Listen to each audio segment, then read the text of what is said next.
વડેલી party છે, માં ભારતીને વિશ્વગુરુ બનાવવા માટેનું કામ કરતી આપણી પાર્ટી છે. ત્યારે આપણે સૌએ સાથે મળી હળવદથી મોટી લીડ આપી.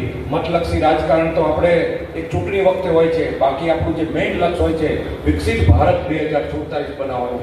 વિકસિત ભારત 2047માં આપણે સૌ કાર્યકર્તાએ ભેગા થઈ હળવદને એવું હળવદ બનાવવાનું છે ખેતીની દ્રષ્ટિએ શ્રેષ્ઠ હોય, શિક્ષણની દ્રષ્ટિએ શ્રેષ્ઠ હોય, આરોગ્યની દ્રષ્ટિએ શ્રેષ્ઠ હોય. આવતીકાલે વિશ્વ યોગ દિવસ છે.